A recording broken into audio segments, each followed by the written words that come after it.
Bem-vindos de volta, pessoal, ao Neutrality Studies. Hoje, pela primeira vez, com o filósofo político russo, Pavel Shalin.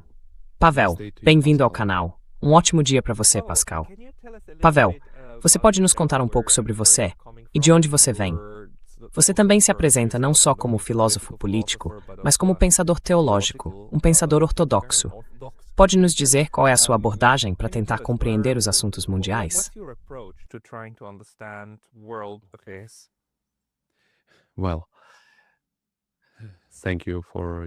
Bem, obrigado pela sua pergunta. É difícil resumir isso em algumas frases, mas vou tentar. Eu me formei como cientista política. Sou graduada em Relações Internacionais e Ciência Política. Tenho vários diplomas, tanto de universidades russas quanto de universidades ocidentais, como a Universidade de Glasgow e a Universidade Centro-Europeia. Na Rússia, concluí o Instituto Estatal de Relações Internacionais de Moscou. Então, tecnicamente, tenho qualificação para falar sobre todos esses temas que vamos discutir hoje se você estiver olhando para os diplomas. Mas alguns anos atrás, especialmente com o início da guerra, houve uma grande crise em relação ao paradigma analítico com o qual eu trabalhava. Era mais ou menos baseado nas teorias clássicas e padrão das relações internacionais, como realismo, neoliberalismo, estruturalismo e esse tipo de coisa.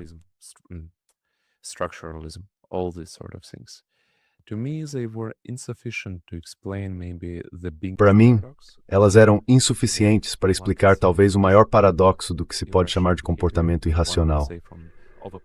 Ou, como diriam outros partidos, basicamente escolher estratégias que claramente os prejudicariam do ponto de vista de um observador externo, mas ainda assim segui-las com um compromisso incrivelmente diligente.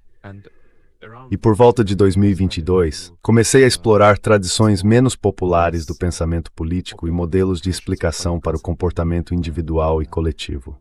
Foi assim que descobri a tradição do que no Ocidente se chama de teologia política. E há muitos pensadores como Voegelin e Carl Schmitt, só para citar alguns, talvez os mais famosos.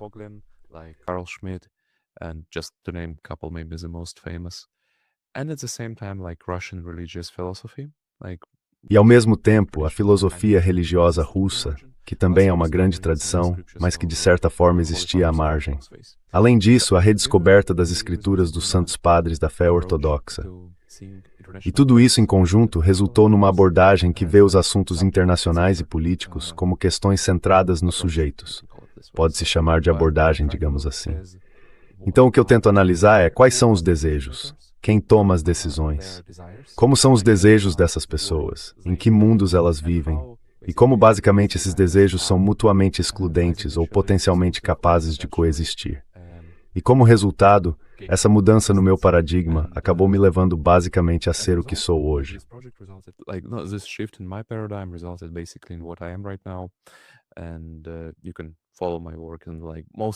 Você pode acompanhar meu trabalho principalmente em russo. Eu diria que 80 ou 90% dele é em russo. Mas isso se mostrou muito útil para o público de língua russa entender o sentido, as razões por trás das ações. Então não é só falar sobre os fatos ou sobre as decisões tomadas, mas sobre por que as pessoas tomam certos tipos de decisão. Sem tentar julgar, mas tentando simplesmente entender. Pode parecer loucura para você, mas é assim que essa pessoa vê o mundo. É isso que ela deseja, e para ela, essa é a escolha mais lógica. Então, em resumo, é mais ou menos isso.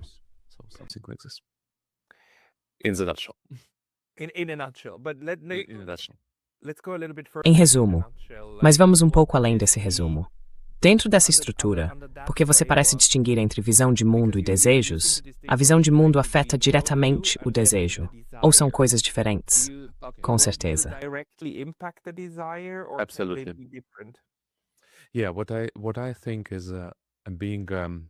Sim, o que eu considero uma fraqueza nas teorias clássicas das relações internacionais é que ainda presumimos, na maior parte do tempo, que noções como segurança, prosperidade e desenvolvimento são universais, que elas significam aproximadamente as mesmas coisas para todas as pessoas.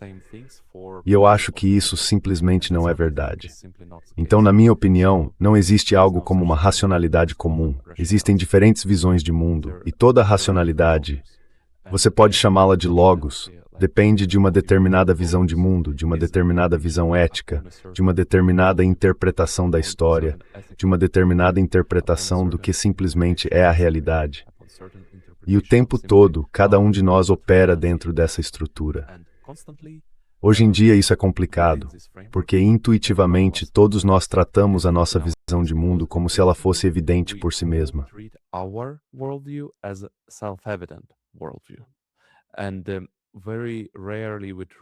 E muito raramente nós realmente nos damos ao trabalho de conhecer uma alternativa verdadeira. Isso meio que nos assusta.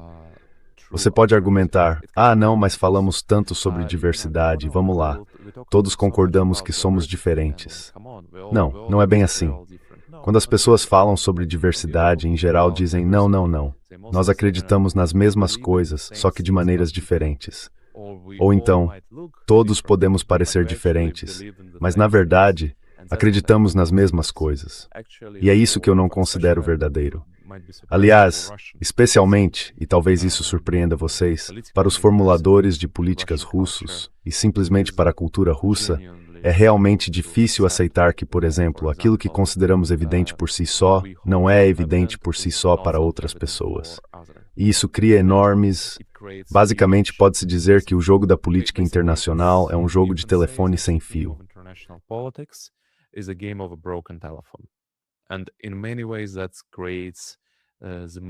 E de muitas maneiras, isso cria uma das maiores razões por trás de um certo caráter trágico e cômico desse fenômeno, ou dessa questão. Então, basicamente, o argumento central é muito simples.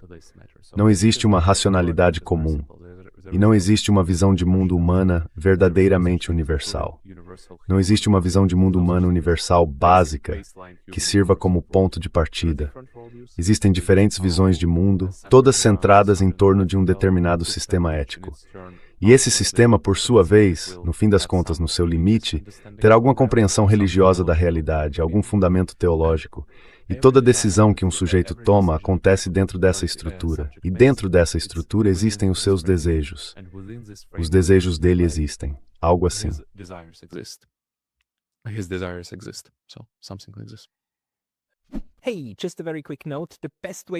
Ei, só um aviso bem rápido. A melhor forma de apoiar este canal é se inscrevendo no meu Substack gratuito. Você também pode ajudar com uma assinatura paga por lá, ou comprar alguns dos nossos novos produtos em neutralitystudies.com. Os links estão abaixo. Vejo você por lá. E quanto a isso? No seu entendimento, nós operamos dentro de uma realidade independente do observador?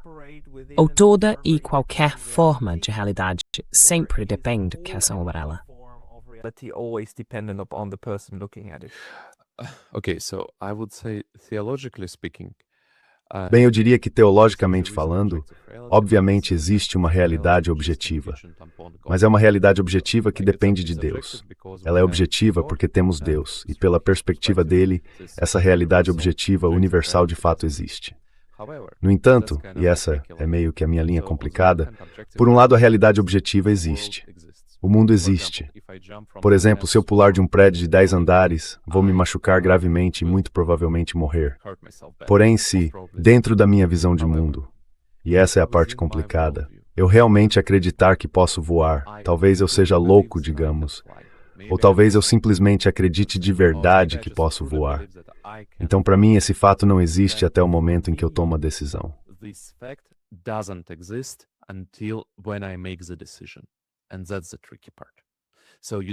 E essa é a parte complicada. Você não vê aquilo que a sua visão de mundo não permite que você veja, algo assim.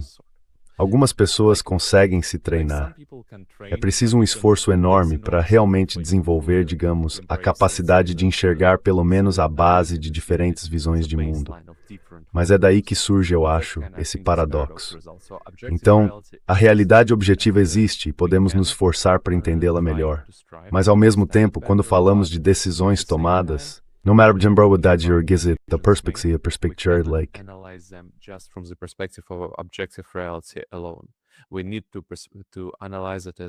Precisamos analisar isso exatamente como uma interseção entre uma realidade objetiva, ou pelo menos algum tipo de compreensão de que existe uma realidade objetiva, mas também entendendo qual é a visão de mundo sobre essa realidade. Porque, em termos de ação, de novo, talvez seja um pouco radical, mas em 99% das histórias que conheço, as pessoas agem com base no que acreditam e não no que gostariam. E toda vez que acreditam em algo, elas acham que isso é objetivo. Então, por exemplo, é por isso que geralmente um argumento pragmático simplesmente não funciona. Você pode apresentar a uma pessoa, vamos pegar a Europa e Rússia como exemplo, em termos de comércio econômico e assim por diante, centenas de milhares de documentos que basicamente expliquem que essa decisão é a ideal para fins econômicos. Mas se na minha visão subjetiva essa decisão simplesmente não se encaixa, se ela não pode ser, por quê? Alright? Todo esse trabalho racional e pragmático será fim. Então, algo desse tipo. Vou tomar a decisão simplesmente porque acredito que simplesmente porque preciso proteger a minha condição. Por exemplo, eu sou civilizado, eles são bárbaros, nós somos o jardim, eles são a selva, e eu preciso proteger a minha condição de jardim. É isso. E a cooperação simplesmente pragmática entre a selva e o jardim é impossível porque ela é. Então, objetivamente, digamos, a cooperação é possível? Sim. Isso importa para a decisão tomada? Does it matter for the decision made? I would argue no. That's kind of. Entendo. E dentro dessa lógica, você acha que poderíamos, por exemplo, explicar coisas como os 21 pacotes de sanções dos europeus? É como uma crença. Deve ser bom, portanto vai funcionar. É isso que os motiva? Kinda, it's even bigger, so. De certa forma, é algo ainda maior e mais básico. Então, digamos, aqui entra mais o que eu falei. Eu trouxe a ideia de que acredito numa visão de mundo objetiva. E para mim, a visão objetiva da natureza humana é uma compreensão ortodoxa do homem, do pecado, das paixões, dos desejos, dos vícios. E um dos maiores vícios com os quais todos nós lutamos, embora cada um lute de um jeito diferente, é o vício do orgulho. Então, o que você vê nas sanções? Imagine que você seja um tomador de decisões em Bruxelas. Você aprova projetos de sanções. E dentro de você, algo muito importante. Você vive, e sua vida inteira está nesse mundo em que o Ocidente há 400 anos pode quebrar qualquer um. Em que você é o centro, em que você é o civilizado.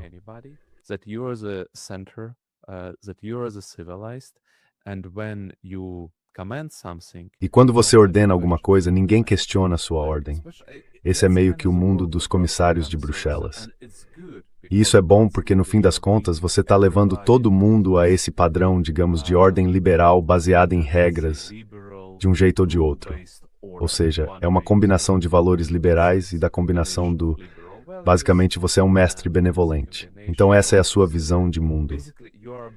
E de novo, nesse ponto, você não precisa dizer se está certa ou errada. Você só precisa aceitar que essa é a visão de mundo de quem toma decisões. E então toma a decisão. Portanto, da sua perspectiva, a Rússia rompe essa ordem.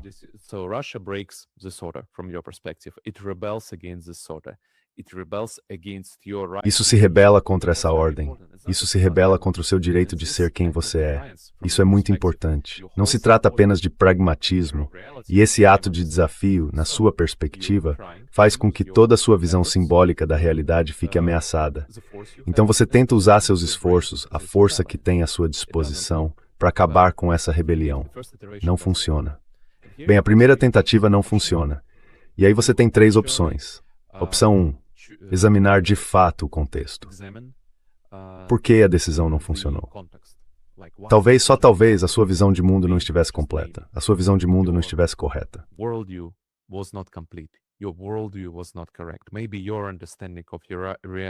Talvez a sua compreensão da realidade, que você construiu ao longo de toda a sua vida, estivesse simplesmente errada.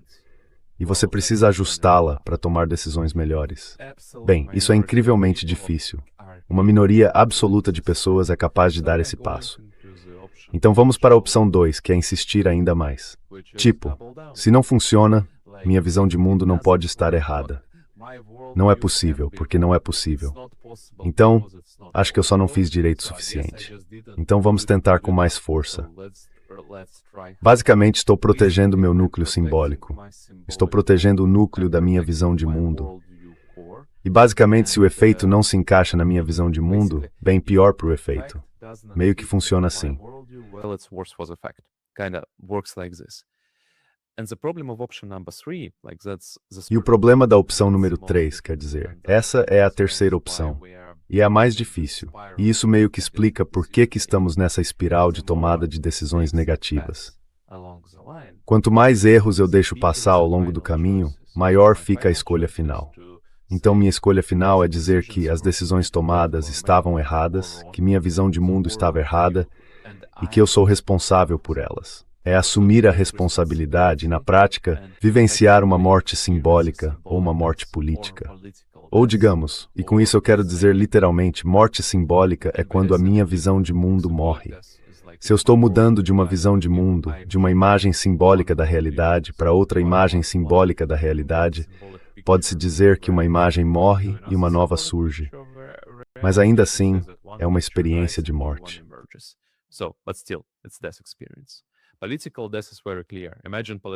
A morte política é muito clara. Imagine políticos dizendo, sabe de uma coisa, 21 pacotes de sanções, todos os custos para a nossa economia, todos os custos para vocês. Isso foi um erro, pedimos desculpas. Bem, imagino que seria muito difícil para vocês continuarem nessa carreira. Então, politicamente, vocês estarão mortos de um jeito ou de outro. Então, obviamente, não querem fazer isso, porque no fim das contas, vocês não podem estar errados. Basicamente, vocês não são otários. Há, por exemplo, aquele vídeo famoso do Sr. Zelensky, lá por 2019, eu acho falando com soldados ucranianos na região de Donetsk. E basicamente, ele está dizendo exatamente isso, mas eu não sou otário. Em russo, "Я не лох". Esse tipo de coisa. E existe, por exemplo, esse simples desejo de não ser um otário, ou de aceitar que você está sendo um otário.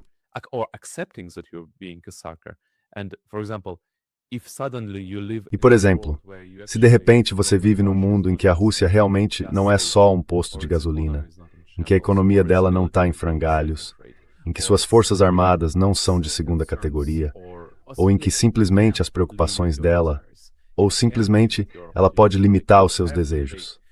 Ela pode limitar as suas oportunidades. Então, tipo, você tem que levar isso em conta. Ela tem o direito de dizer que você não pode fazer A, B ou C. Mas repare, por exemplo, no contexto da expansão da OTAN.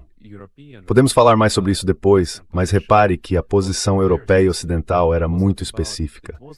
Não era tanto sobre a Ucrânia entrar na OTAN, embora obviamente isso também estivesse em questão. Mas para esses funcionários de governo, e depois você pode encontrar citações, era muito importante dizer não, nós temos o direito de aceitar quem quisermos.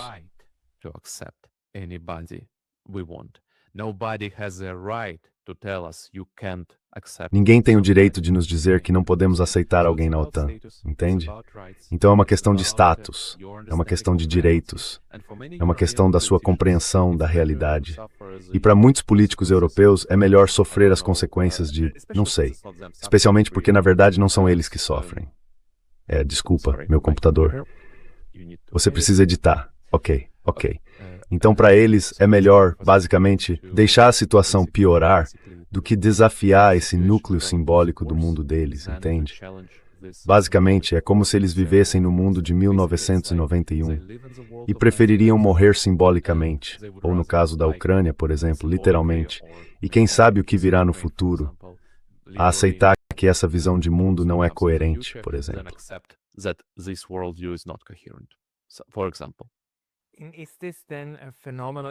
Então, isso é um fenômeno psicológico na sua visão? Ou também tem... Bem, é como se eu diria você criasse massas, certo? Porque vocês acreditam como um grupo e fomentam um grupo que então segue você, apoia você, aplaude e tudo mais. Então, na verdade, é mais um fenômeno político do que um fenômeno psicológico. I would say the best word for it is symbolic. Eu diria que a melhor palavra para isso é simbólico. Então, o que significa simbolismo? Simbolismo significa que existem ideias imateriais, se você quiser colocar dessa forma, que existem logos, e então elas se incorporam nas pessoas. E o símbolo é a unidade entre o significado imaterial e a forma material desse significado.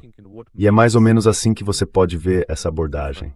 Estamos olhando para quais significados, basicamente, diferentes pessoas incorporam. E entendemos que o leque de decisões possíveis para quem toma decisões é limitado por esse tipo de significado imaterial que ele incorpora em si mesmo. E, obviamente, isso se reforça de novo. É possível que quem toma decisões mude? Sim. E toda tradição profunda tem uma palavra ou uma maneira de designar essa forma de mudança.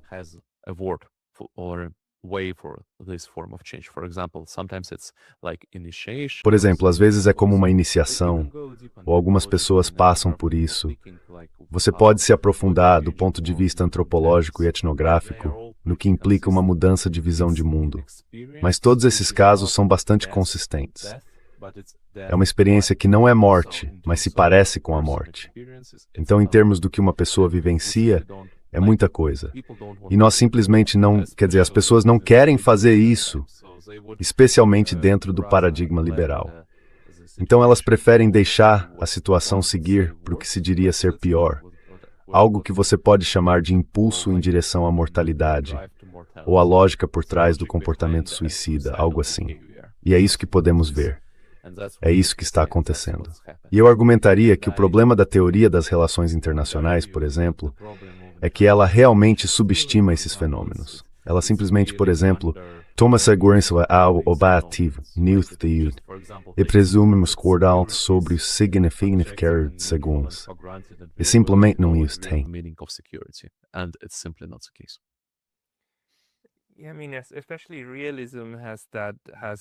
O realismo, em especial, tem esse enorme problema.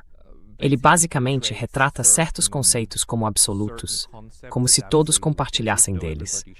Até conceitos como anarquia, ou bem, segurança e maximização da segurança, como se todos os estados e todos os líderes de estado entendessem a mesma coisa por maximização da segurança. Então, do seu lado, não. Precisamos levar em consideração que a maximização da segurança para um Vladimir Putin pode ser completamente diferente da maximização da segurança para um Donald Trump, um Graham, ou alguns dos neoconservadores, que entendem coisas totalmente diferentes. E aí, eles vão buscar essas coisas, mesmo que a maximização da segurança seja sua estrela guia absoluta.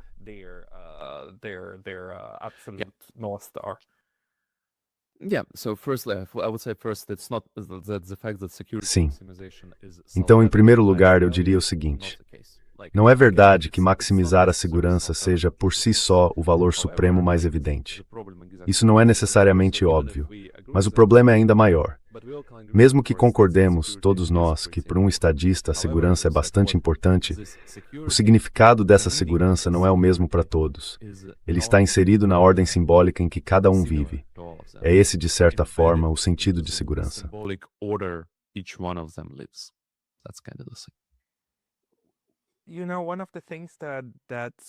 Sabe, uma das coisas que mais me chama a atenção, ou que ainda me deixa muito perplexo, especialmente na abordagem ocidental, é que eles parecem projetar constantemente nos outros o próprio comportamento, ou a forma como eles agiriam.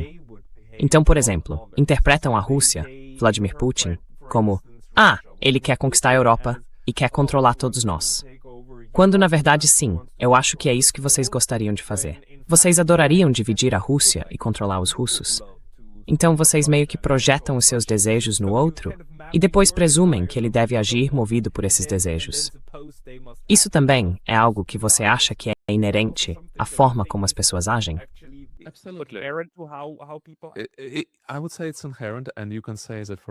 Eu diria que isso é inerente. E você pode dizer que, por exemplo, o desejo de Vladimir Putin nos primeiros, 20 anos de seus mandatos, e o desejo russo nos anos 90, por essa cooperação pragmática com a Europa, eram exatamente o mesmo processo. Basicamente, era o que ele queria que fosse, e ele presumiu que a outra parte queria o mesmo. É por isso que, por exemplo, você encontra reclamações que de outro modo seriam estranhas e, desculpe, meio fracas, como fomos traídos, mentiram para nós. Como puderam?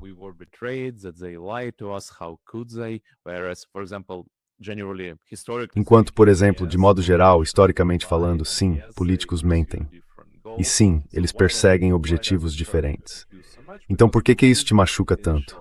Porque no entendimento inicial dele, algum tipo de arquitetura genuína de segurança pan-europeia que levasse a essa paz global, a uma prosperidade pan-europeia, era algo evidente por si só.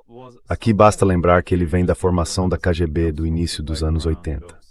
E a maioria das pessoas diz que era algo sombrio e sinistro, mas na verdade foi ali que surgiu dentro da União Soviética todo esse impulso pró-Ocidente, pró-Europa.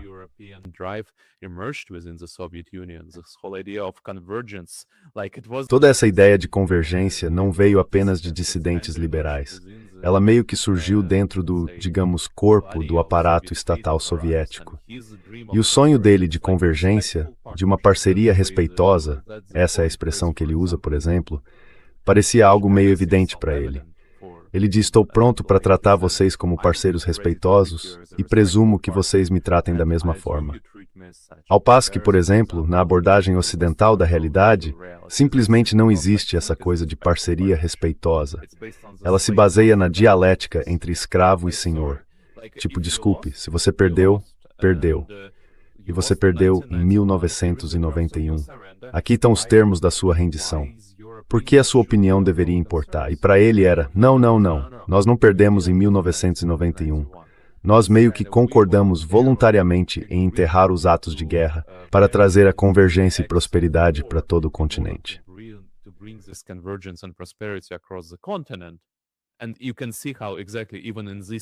E dá para ver como mesmo nesta história, essas histórias não se correlacionam, mas as pessoas tomam decisões com base na história em que vivem. Esse é exatamente um exemplo de por que é importante entender a arquitetura simbólica da visão de mundo de um político. Nesse cenário, você tem uma narrativa de Vladimir Putin, em que uma parceria respeitosa é o objetivo comum desejado. E ela, por sua vez, se apoia na narrativa da Segunda Guerra Mundial, como os russos a entendem. É algo como: nós, apesar de todas as nossas diferenças, todas as pessoas de boa vontade, nos unimos e destruímos o mal absoluto. E é por isso que deveríamos lutar uns contra os outros. Vamos apenas usar esse exemplo positivo e construir prosperidade juntos. Algo nessa linha, mas sob a forma de respeito.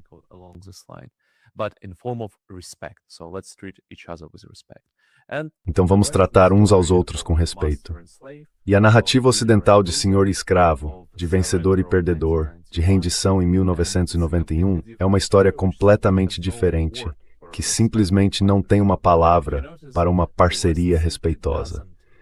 Se você perceber, o Ocidente simplesmente não existe uma palavra para isso. Existe uma palavra como aliado, que é muito específica. E eu diria até que a palavra aliado, por exemplo, envolve novamente um grande mal-entendido entre os russos e o Ocidente. É isso que os russos entendem como amizade. Basicamente, a Rússia equipara a amizade a aliados.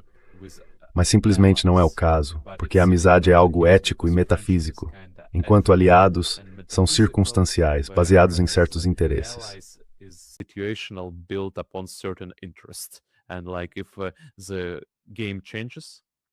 E assim, se o jogo muda, bem, não somos mais aliados, certo? A situação mudou, não somos mais aliados. E é por isso, certo, que fomos aliados contra o nazismo, mas em 10 anos passamos a ser algo como: você ainda é o animal bárbaro que me machuca, e assim por diante. A chave é, e acho que isso é importante para o seu público, entender que o ponto dessas histórias não é julgá-las de imediato, mas aceitar que elas importam. Algo que pode soar como loucura para você. Por exemplo, digamos que o desejo de Putin por uma paria soe como loucura para um europeu comum. Ainda pode ser o sistema de valores ou a ordem simbólica a partir dos quais ele toma a sua decisão.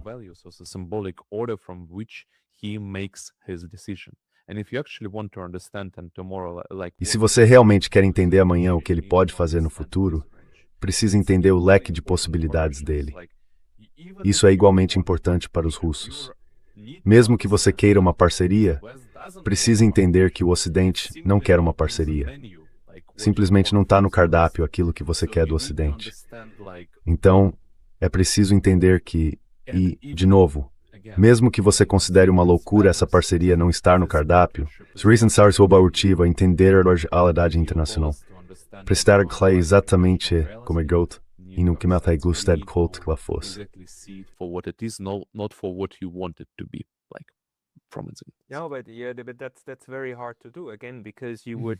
Sim, mas isso é muito difícil de fazer, mais uma vez. Porque você teria, eu concordo totalmente com a forma como você descreve isso. Porque o que parece evidente por si só para você, também precisa parecer evidente por si só para os outros. Mas isso é especialmente difícil quando, na verdade, do outro lado, você tem um jargão parecido, certo? E é muito bom que você destaque que nos anos 1980, nesses anos formativos de Vladimir Putin, você basicamente tinha o jargão da cooperação vindo do Ocidente, enquanto Gorbachev falava da Casa Europeia Comum. Gorbachev was speaking of the common European home.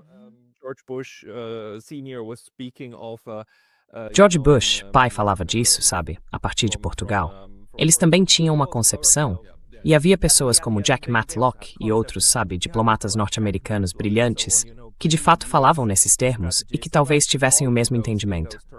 Mas havia o outro grupo, a outra turma, que venceu. E então, basicamente, por 10 anos, houve a liquidação da Rússia. E para Vladimir Putin, isso deve ter parecido decisões ruins tomadas internamente. Então, tudo o que precisamos esse dreisfas. Isso é algo explicado para essa peça. Precisamos explicar. Precisamos explicar isso melhor. Você precisa explicar isso melhor. E ele tentou explicar isso por 20 anos, até ficar claro que não é assim que funciona. Mesmo agora, você pode argumentar que existe uma posição russa. Esse desejo de explicar ainda é um papel enorme na tradição diplomática russa. É por isso que ele sempre recorre à história, como em palestras de 1 hora. Isso faz parte da explicação, para começar de novo, a partir de um entendimento comum. Então isso é a Rússia? Ou é a atual liderança russa que não entende como funciona a compreensão do outro lado?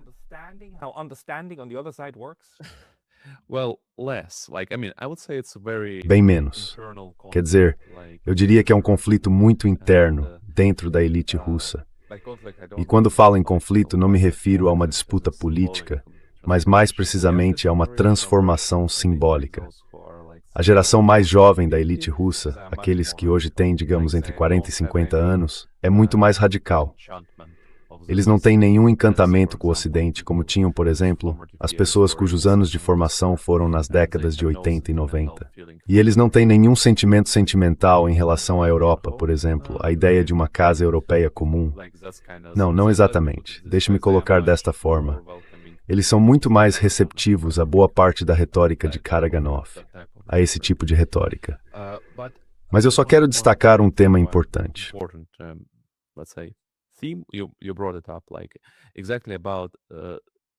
Você tocou exatamente na questão da linguagem, o que torna tudo ainda mais difícil hoje em dia.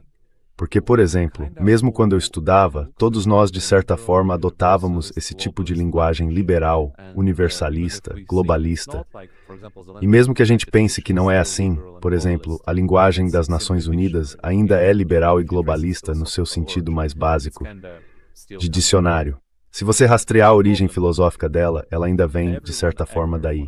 O problema é que todos os atores na arena global agora falam, mais ou especialmente no nível oficial, a mesma linguagem.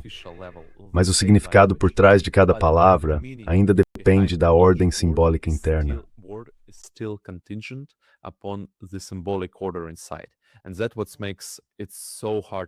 E é isso que torna tudo tão difícil de entender, porque, por exemplo, você tem essa situação atual na Ucrânia. Veja, todo mundo fala em paz. Todo mundo, literalmente todo mundo fala em paz. Mas o que a Rússia quer dizer com paz? O que a Ucrânia quer dizer? O que as autoridades ucranianas querem dizer com paz? O que os Estados Unidos querem dizer com paz? O que a Europa quer dizer com paz? São todos conceitos diferentes de paz. A palavra é a mesma, mas o significado por trás dela é diferente. E não é apenas diferente, é oposto. Então, dá-lhe palavras desta maneira base para a união.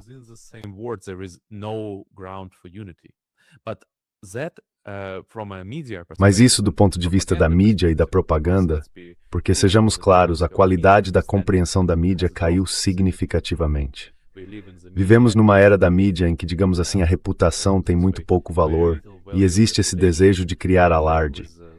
E é por isso que, por exemplo, como acontece com frequência, as pessoas tiram uma frase do contexto e dizem algo como: claro, Putin fala sobre, Putin diz, estamos abertos à paz. E toda a mídia fica: Putin disse que está pronto para acabar com a guerra. E assim por diante. O que não é o caso, porque o que a Rússia quer dizer com estamos prontos para a paz é: estamos prontos para realizar uma conferência de paz que consagre nossas exigências em um formato jurídico oficial, por exemplo. Mas, se você não conhece o contexto, é fácil interpretar isso da maneira que quiser, mesmo que tenha boas intenções. E se tiver más intenções, dá para ver como isso cria uma enorme possibilidade de guerra cognitiva, de manipulação deliberada, de manipulação especial, por operações psicológicas direcionadas a diferentes atores.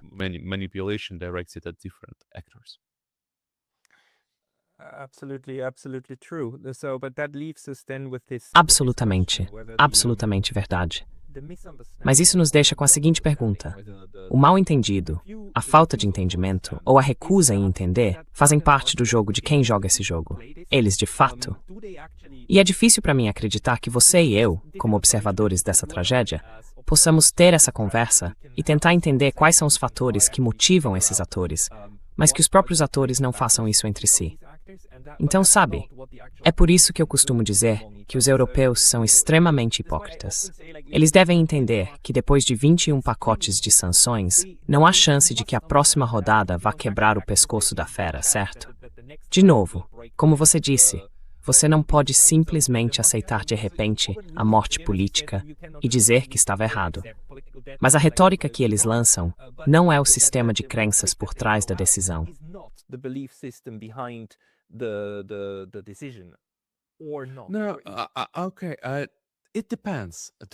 Não, certo. Depende.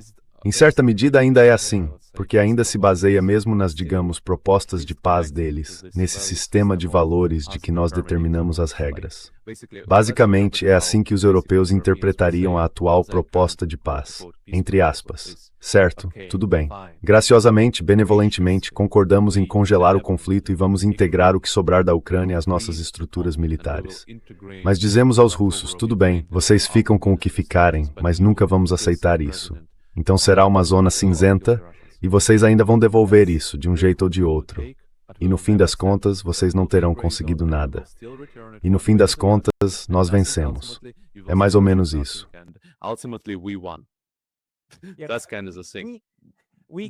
Aceitamos graciosamente a sua rendição. Essa é, neste momento, a ideia de paz da Europa. E você pode dizer que é assim que isso. E é por isso que, por exemplo, na minha opinião, isso explica esse fenômeno.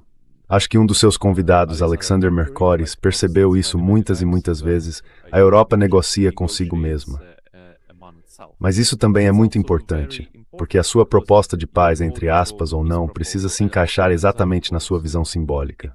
E se você diz, aceitamos graciosamente a sua rendição, bem, isso não fere os fundamentos dessa fé de Bruxelas, por assim dizer. Não é o ideal, mas ainda está dentro dos limites do possível. O que ela não consegue aceitar, o que ela não pode aceitar é a realidade da derrota. Nós somos os mocinhos. Os mocinhos sempre vencem. Não podemos ser derrotados pelos bandidos. Se somos derrotados pelos bandidos, isso significa que nós somos os bandidos, porque só os bandidos perdem. Então, como a própria text começa a ser straight. Bird.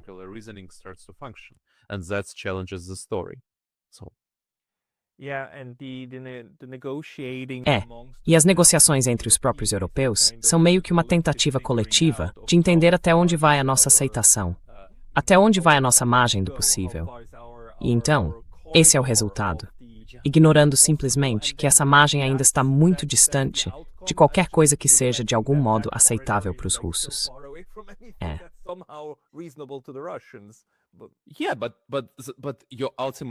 Sim, mas seu objetivo final é proteger sua imagem simbólica, não a imagem simbólica russa. E Deus nos livre, digamos, o seu propósito. Então você precisa permanecer constantemente dentro dessa imagem simbólica. É por isso que levanto a questão do desejo. Qual é então o propósito de um político? E dessa perspectiva, obviamente nada disso, de certa forma, é hipócrita. Mas essa é uma história muito mais profunda e longa. Como acabamos numa realidade kantiana, em que você não pode falar sobre a realidade da guerra, nem mesmo de uma perspectiva histórica, por exemplo, e sempre precisa combinar isso com um mantra liberal. Mas digamos assim, obviamente nenhum dos lados tem a paz como seu valor mais elevado. E há uma forma muito simples de verificar isso. Eu diria que até os russos são meio hipócritas quando falam de paz.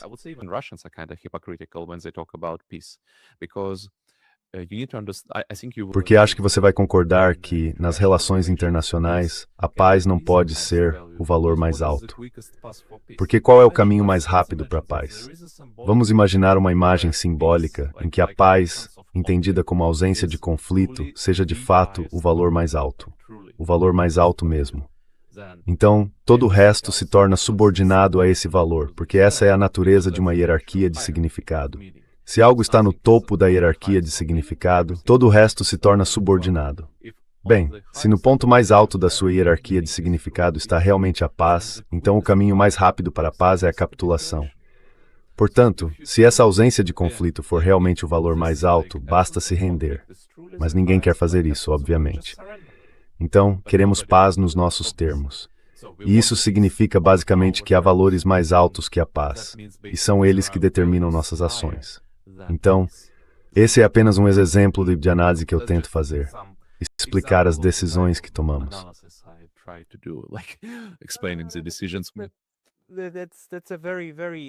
Essa é uma observação muito boa e muito verdadeira. O que você acabou de descrever é, na verdade, o cerne do pacifismo absoluto. Eles dizem isso. Um pacifista absoluto diria sim, se eu for atacado, eu me rendo, porque a paz é o valor mais alto. Mas é por isso que a maioria das pessoas não é pacifista.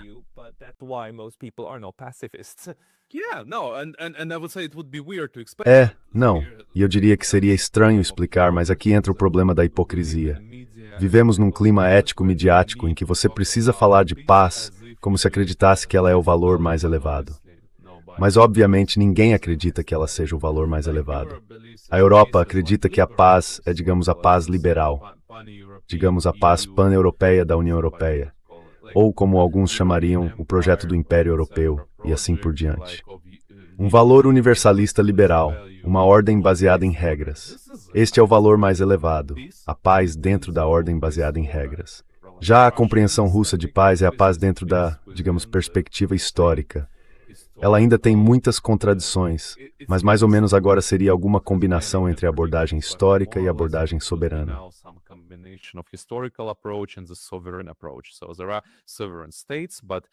Então existem estados soberanos, mas eles não surgem do nada. Eles têm por trás tradições históricas profundas, digamos assim. E essas tradições precisam ser respeitadas para que alcancemos a máxima prosperidade ou algo nessa linha. É algo muito diferente das abordagens europeia e americana. Diferente de ambas, digamos assim. E aí a coisa fica complicada. E uma parte importante dessa teoria é que ela dá enorme ênfase não só à soberania positiva, mas também à soberania negativa. Então, o que eu quero dizer com isso? Soberania positiva é a sua capacidade de fazer algo, e soberania negativa é a sua capacidade de impedir que alguém faça algo, de quebrar algo, basicamente. Para impedir alguém de entrar para um grupo de outras pessoas.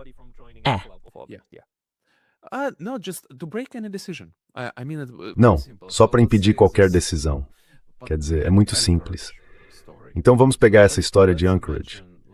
Vamos imaginar que nessa história de Anchorage a questão seja a soberania ucraniana. A Ucrânia tem alguma soberania positiva neste momento? Não, na verdade não. Ela não consegue criar nada. É um Estado condenado. O poder dela, basicamente, está numa espiral suicida. E isso se vê nas perdas militares, nas perdas territoriais, nas perdas econômicas, nas perdas demográficas. Eles perderam até agora algo como metade da população que tinham após 1991. É uma clara espiral de morte. Mas eles ainda têm soberania negativa. O que eu quero dizer com isso? Now they still have negative sovereignty. What do I mean? For example, if Ukrainian government Por exemplo, se o governo ucraniano, dentro da sua visão de mundo, não concordar com o chamado acordo de paz articulado por Trump, a Europa, a Rússia, todo mundo pode concordar. Mas se eles não concordarem, o acordo não vai adiante. E esse é o verdadeiro poder da soberania negativa. É por isso que, quando você tem, por exemplo, um conflito em que há, digamos, 6 partes, todas com visões de mundo diferentes, lutando entre si, basta que uma parte discorde disso, ou que essa decisão seja impossível para essa parte, para que a decisão não aconteça. Essa é, na minha opinião, a lógica por trás do que se poderia chamar de atual espiral de escalada. Então, mesmo que... Certo, desculpe, pode continuar. even if okay, sorry, go on. Sorry, I don't want to interrupt you. Não, desculpe, eu não queria interromper você.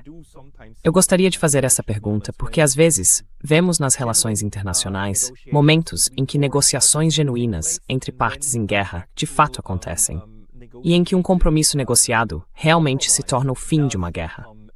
Por exemplo, a forma como a Guerra do Vietnã, entre os franceses e os vietnamitas, foi negociada, e também como, no fim, com os americanos, você sabe, ela foi se desenrolando até acabar. Quando isso acontece, porque não podemos supor que as duas visões de mundo converjam, mas podemos supor, ou teríamos de supor, que algo leva à inevitabilidade de essas duas visões convergirem. To the inevitability of these two to converge. I mean, here I would say here reality comes into play. Quero dizer, aqui a realidade entra em jogo. Então, de um jeito ou de outro, você pode dizer que existem diferentes visões de mundo. Uma está mais próxima da realidade e outra está mais distante. E no fim das contas, a que estiver mais distante vai pagar o preço máximo. Na história do Vietnã, houve grandes perdedores. Mais uma vez, vários governos americanos praticamente perderam um enorme capital político e aceitaram a derrota. No fim, os Estados Unidos aceitaram a derrota. Foi isso que aconteceu no Vietnã. E os perdedores finais foram, obviamente, o Vietnã do Sul. O Vietnã é um paralelo muito bom. Para um público ocidental, do ponto de vista da teoria internacional, a Ucrânia não é, mas é mais ou menos como o Vietnã do Sul. It's like South Vietnam, basically. And basically for the Vietnam War to be finished, E basicamente, para que a guerra do Vietnã terminasse, o Vietnã do Sul tinha que desaparecer. Então o Vietnã do Sul tinha que morrer. E foi mais ou menos isso que aconteceu. Então eu só quero dizer o seguinte: negociações entre duas partes, por exemplo, será que a Rússia e os Estados Unidos, ou a Rússia e a Europa, podem em teoria chegar a um acordo ou algum entendimento? Bem, podem, mas não com a Ucrânia fazendo parte da equação. E essa é a parte trágica disso. Você percebe que quando eu disse isso, numa história complexa com, digamos, 6 partes, basta uma delas romper qualquer acordo possível. Uma forma de resolver esse problema é limitar o número de partes, simplesmente limitá-lo.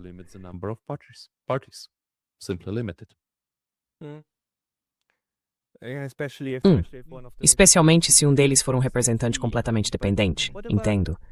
Mas e o exemplo do Japão? O que você acha dele? De certa forma, o Japão fez algo muito improvável, se eu considerar a nossa conversa: admitir a derrota. Nas palavras do imperador japonês, em 1945, suportar o insuportável e aceitar que tudo acabou. Well, you do remember. Bem, você se lembra... Desculpe, mau hábito de interromper. Tudo que eu queria dizer é que havia um contexto muito específico para essa decisão. 2 bombas nucleares lançadas sobre o Japão. Antes delas, eles estavam prontos para lutar até o fim. Então, infelizmente, e essa é a minha opinião, você está basicamente comprovando a possível verdade ou a lógica por trás da escalada defendida por Karaganov. Você está colocando alguém numa posição de sofrer o insuportável. É preciso criar uma alternativa ainda pior. Ainda pior.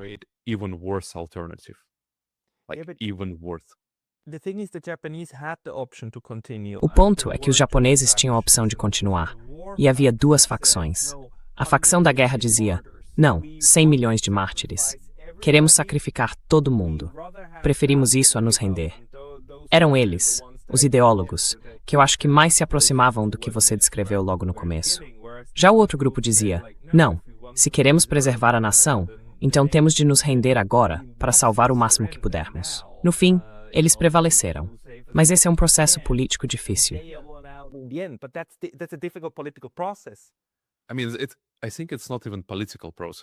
Quer dizer, eu acho que isso nem chega a ser um processo político. É algo que beira o heroísmo, a santidade ou algo assim.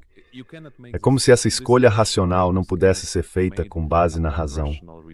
Você precisa de algum tipo de grupo heróico, supranacional, digamos, que assuma a responsabilidade final. E no caso do Japão, foi o imperador. O imperador assumiu, em última instância, a mais alta responsabilidade. E é triste perceber que, por exemplo, nos últimos 100 anos, na mística isso lutou e carão político, como se orte stekli erase lodges and telling.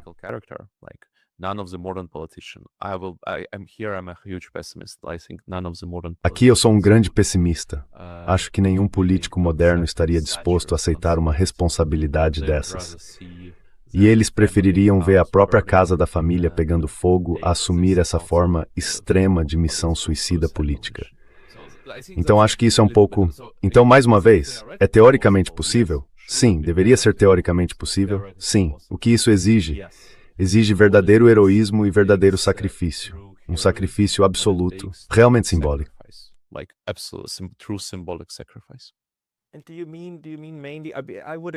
E você quer dizer, principalmente, eu concordaria com a sua afirmação se a aplicássemos ao Ocidente político, aos europeus e aos americanos. Mas eu acho que o século XX nos mostrou, quer dizer, pelo menos para mim, que também dentro, especialmente dentro da União Soviética, havia pessoas dispostas a fazer isso. E Gorbachev é um desses exemplos, que disse algo como, nós fizemos coisas erradas, precisamos mudar as coisas.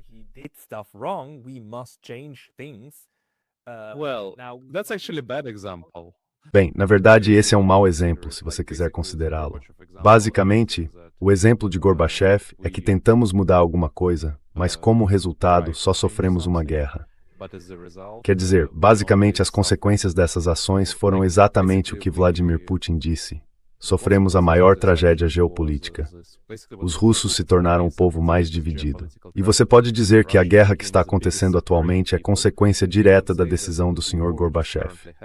Por exemplo, porque a única forma de uma Ucrânia, entre aspas, independente existir, seria como Ucrânia socialista, ou seja, estando efetivamente no mesmo estado que a Rússia. No momento em que essas duas entidades se separaram, a guerra se tornou de certa forma inevitável no longo prazo. Então esse não é realmente um bom caso.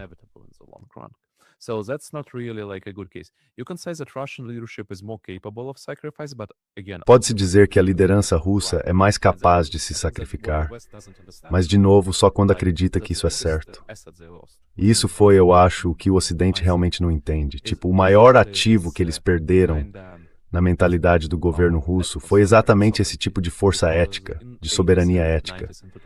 Porque nos anos 80, 90 e 2000, havia um enorme desejo de estar certo aos olhos do Ocidente. Havia um enorme desejo de se unir. Mas agora a Rússia não liga realmente para a opinião do Ocidente. E não liga para a opinião desses países vizinhos, desculpe, tipo, basicamente geodrones ou procuradores. E não se pode usar isso como forma de manipulação. Porque a maneira mais fácil é preciso entender que na ética ortodoxa existe esse, objetivo. Não é uma fraqueza, é a maior força. Mas, taticamente, pode parecer que somos propensos à autorreflexão.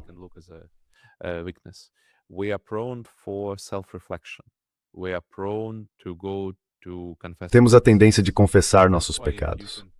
Por isso, se você conseguir me convencer de que estou moralmente errado, pode realmente me levar a um comportamento autodestrutivo, suicida, como aconteceu com a União Soviética, como aconteceu com Gorbachev. Mas o Ocidente não consegue mais fazer isso. Não existe mais na Rússia uma influência moral do Ocidente. E acho que, por exemplo, as autoridades ocidentais não entendem isso de verdade. Por isso, elas acreditam sinceramente, se prometerem de novo à Rússia, nós vamos dizer que vocês são bons, é só se renderem, isso vai funcionar. E esse é que se supertimer espera And that's why we just need to wait long enough. We just need to wait until 40th sanction package. Só precisamos esperar até o 40º pacote de sanções. Você pergunta o que eles estão tentando ganhar? Na perspectiva deles, estão ganhando tempo. Estão ganhando tempo para que, de uma forma ou de outra, a Rússia continue precisando da nossa aprovação moral. E o preço dessa aprovação moral será a capitulação dos russos e a rendição dos russos. Essa é a lógica por trás dessa ação. E por que isso é possível? Porque somos nós, entre aspas, o Ocidente. Decimentor verminos wikinomrap. Anonas pauso peni. Ok, it's either pretty steps tático. That's our main political capital. De onde você acha?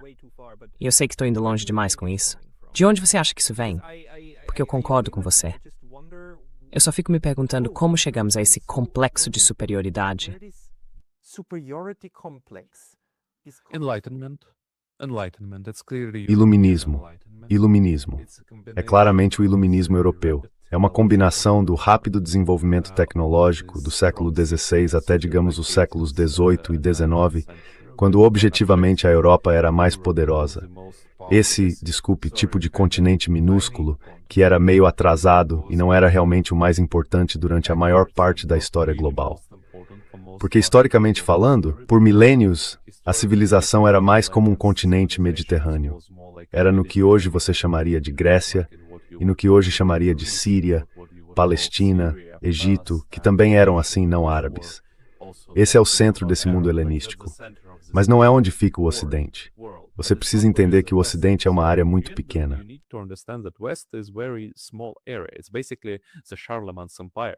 É basicamente o Império de Carlos Magno. É assim que são as fronteiras do Ocidente. Todo o resto nunca foi verdadeiramente Ocidente. E essa área vivenciou a filosofia do iluminismo e a filosofia do racionalismo, que significavam que não há restrições éticas para os meus desejos ganharem poder sobre a matéria. Quer dizer, é nisso que consiste a natureza do racionalismo científico, em termos de sua filosofia política. E sim, por 400 anos, ele foi absolutamente o maior, o mais dominante. De repente parecia um milagre. E se você vem vencendo há 400 anos, e por 400 anos, você derrota a China com umas 20 embarcações, como os britânicos fizeram no século XIX, coloniza continentes, então a Rússia, nesse sentido, é meio que um espinho.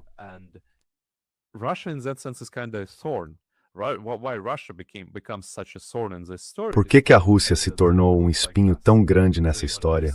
Apesar de eles se parecerem conosco, poderem falar a nossa língua, serem brancos e estarem no mesmo continente, eles meio que dificultaram ou destruíram a nossa ordem globalista. Destruíram Napoleão, destruíram Hitler, destruíram muitas coisas e nunca realmente se tornaram. Não podemos confiar neles. E é por isso que eles sempre foram esse grande espinho nessa versão iluminista. Globalista e secularizada, pode-se até dizer, de basicamente um império de Carlos Magno, combinado com algumas ideias de racionalismo e progressismo.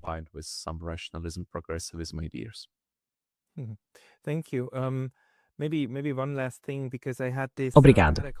Talvez uma última coisa, porque eu tive alguns pensadores marxistas no meu canal, e os marxistas rejeitam o termo globalismo, porque para eles é uma forma mais fraca do que chamariam de imperialismo.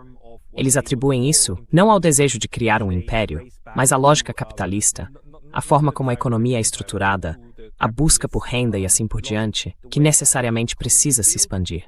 E eles remontam isso a esse ponto. Isso é, de alguma forma, importante também para sua análise? Ou a sua terminologia de globalismo parte de um ponto mais moralista?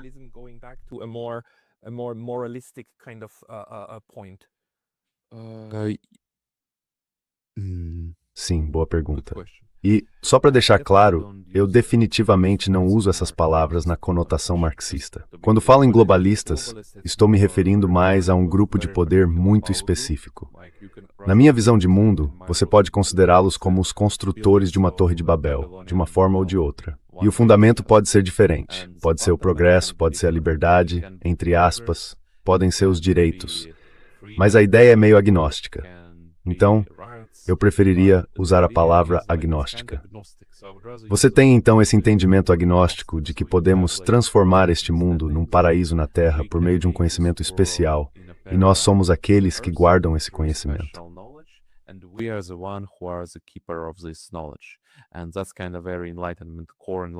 E essa é uma ideia bem iluminista, central ao iluminismo, que, na minha opinião, sustenta qualquer forma de globalismo. Na verdade, na minha opinião, o marxismo pode ser visto como uma forma de globalismo. Temos um conhecimento verdadeiro, chamado dialética da história, que nos explica como tudo funciona, como as classes funcionam. Sabemos qual é o estado final da história, a união de todos os proletários. E essa é uma visão que abrange o mundo inteiro. Então, em termos técnicos, você pode dizer que também é globalista. Então, imperial, quer dizer, sim, o conceito de império por si só merece outra conversa longa, porque, na minha opinião, ele é profundamente mal compreendido.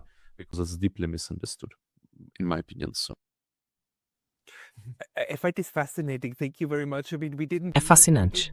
Muito obrigado. Quero dizer, nós nem chegamos perto de abordar isso de forma completa, mas para mim é realmente fascinante ouvir você e entender como você conceitua a questão central. Você acha que cobrimos o panorama geral? Há algo que deixamos de fora e que você ainda gostaria de compartilhar e dizer, olha, isto também é realmente essencial.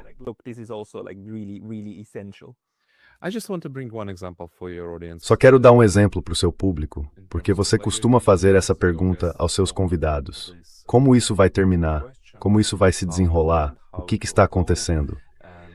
E eu só queria explicar a eles, na minha opinião, o que está acontecendo dentro do processo de tomada de decisões da Rússia. Então isso pode ser útil, e talvez a gente veja isso acontecer. Vai saber. Talvez na próxima vez que conversarmos, a gente possa verificar se funcionou ou não.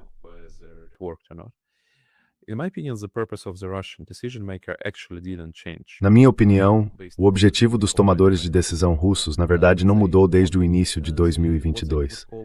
Eles queriam o que chamariam de segurança em suas fronteiras ocidentais. Queriam que, a partir do território da Ucrânia, nunca viesse ameaça ao território da Rússia, aos russos.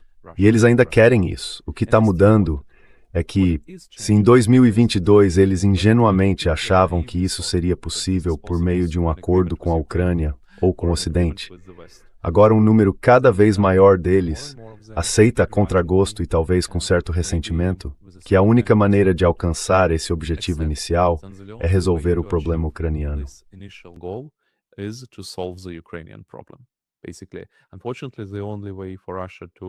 Infelizmente, a única maneira de a Rússia garantir que não haverá perigo vindo desse território é ter controle sobre ele, de uma forma ou de outra. Mas é assim que dá para entender por que é importante compreender o simbolismo basicamente de onde ele vem. Então, para vocês pode parecer, eles sempre quiseram tomá-lo. E vocês podem até dizer, por exemplo, eu disse isso há 20 anos, tá vendo? Eles tomaram, era isso que sempre quiseram. E a mesma decisão, ou o mesmo resultado, pode, na verdade, ser consequência de uma visão simbólica muito diferente. E isso, eu acho, é uma verdadeira tragédia nas relações internacionais, para aquelas pessoas que gostariam que elas fossem mais pacíficas.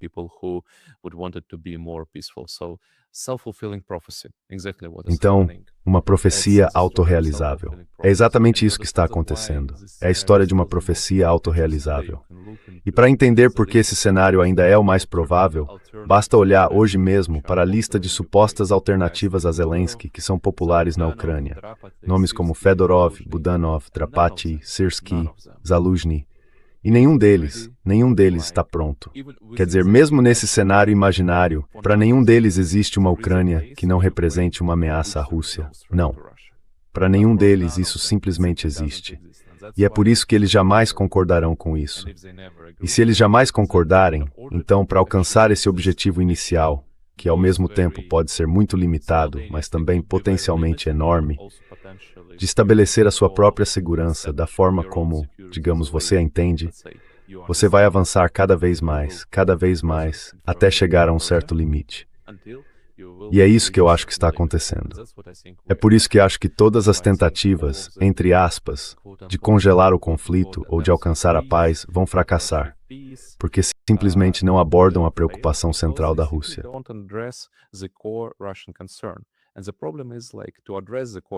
E o problema é que é impossível atender à principal preocupação da Rússia sem esse controle sobre o território de uma forma ou de outra.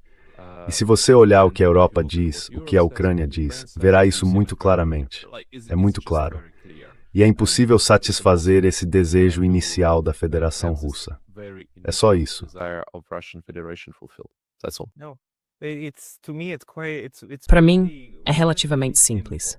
Enquanto o Ocidente pensar a segurança em termos de dissuasão, não vai conseguir isso, porque terá de ameaçar a Rússia constantemente.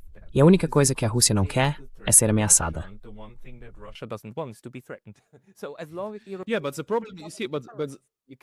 Sim, mas o problema central nem é o Ocidente. Sinceramente, até o Ocidente pode dizer um não absoluto. Essa é a parte mais trágica. Digamos que os russos poderiam, em tese, concordar com o congelamento com o Ocidente. Essa é, na verdade, a verdadeira tragédia. Não se consegue alcançar um congelamento com a Ucrânia. Essa é a questão central. No fim das contas, é isso que eu quero dizer. Nenhum político ucraniano estaria disposto a parar a perseguição, a aceitar a neutralidade do Estado ucraniano, a desmilitarizar, a restaurar os direitos da Igreja russa, a restaurar os direitos dos russos, a restaurar os direitos dos falantes de russo. E os nacionalistas ucranianos são muito abertos quanto a isso. E você também precisa entender pela perspectiva deles, pela narrativa deles. E essa narrativa é muito simples. Se fizermos tudo isso, então em que seremos diferentes dos russos? Então não haverá ucranianos.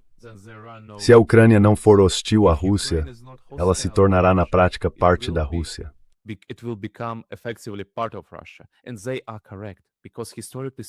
E eles estão corretos, porque historicamente falando, é o mesmo povo. Belgorod e Kharkov foram construídas sob o mesmo czar, dentro do mesmo processo. Todo esse território foi construído dentro da mesma unidade histórica. Então, a menos que você esteja constantemente, a partir de uma perspectiva nacionalista ucraniana, lutando contra a Rússia, essa é a única forma de preservar a Ucrânia, de preservar o espírito da Ucrânia. Essa é uma parte muito importante da história, sobre a qual pouquíssimas pessoas falam. E foi preciso muito tempo para a liderança russa, e ainda há um grande processo em curso, acho que ainda estamos numa transição, entender que não pode existir uma Ucrânia pacífica, neutra e amigável à Rússia. Simplesmente não é possível, porque a lógica inerente do Estado, dessa ideologia, é anti-russa. Para o nacionalismo ucraniano, deixar de ser anti-russo significa morrer. Significa deixar de ser nacionalismo ucraniano. É mais ou menos isso.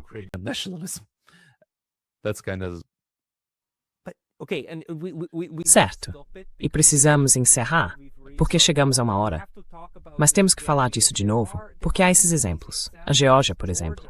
A Geórgia se afastou disso.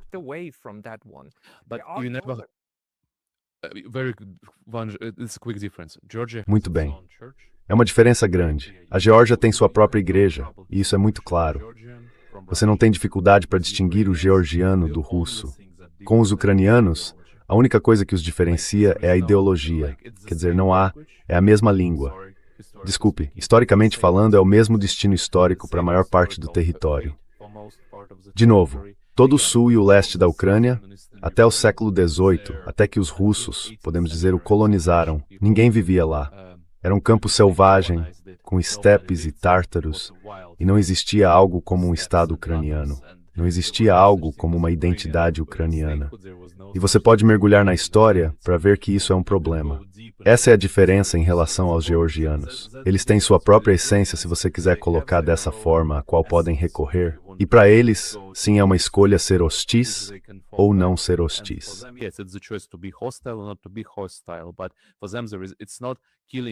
Mas para eles não é uma agressão à identidade georgiana dizer que você não é russo. Sim, ele é claramente georgiano, e não há problema nenhum nisso. Para os ucranianos, essa opção simplesmente não existe. Porque você sabe qual é o título do livro do primeiro presidente ucraniano, Kuchma? A Ucrânia não é a Rússia.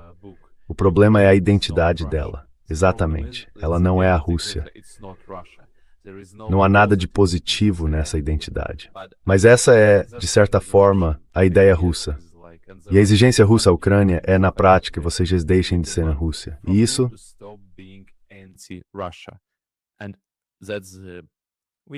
Exigimos que vocês deixem de reivindicar o direito de existir. Na prática, é assim que isso soa para os ucranianos. é porque a minha única razão de existir é não ser você. Bom, dá pra ver como isso está fadado ao fracasso na prática, historicamente falando. Historically speaking. Thank you, Pavel. I mean, I'm always... Obrigado, Pavel. Quer dizer, eu sempre fico contente quando acabamos chegando à inevitabilidade da tragédia. Eu sempre me agarro a qualquer esperança, sempre procuro algo positivo, mas às vezes é mais importante ser realista do que um otimista sem esperança. Pavel, para as pessoas que querem encontrar o seu trabalho, onde elas devem procurar? Especialmente em inglês, para quem nos ouve em inglês. Where should they go, especially in English? People who listen to us. Well, in English we recently started. Bem, em inglês nós começamos recentemente um canal em inglês, então você pode encontrá-lo nos links abaixo. Ele é menos sobre geopolítica e mais sobre simbolismo. Então, se você se interessa por questões de simbolismo, realidade simbólica, por favor, entre e acompanhe. Vem mais por aí. Neste momento estou gravando várias séries de entrevistas. More is to come. I'm recording several series of interviews right now. And if you are following... E se você acompanha a Rússia, basta pesquisar meu nome no Google, em russo, e vai encontrar um canal no Telegram, canais no YouTube. Não é tão difícil. É lá que eu estou, na maior parte do tempo. That's where I mostly am. And you will E você vai me enviar os links que eu devo colocar na descrição. Vou publicá-los abaixo, e aí vocês poderão encontrá-los e clicar neles. E dito isso, Pavel Shalin, muito obrigado pelo seu tempo hoje. Thank you so much for your time today. Muito obrigado.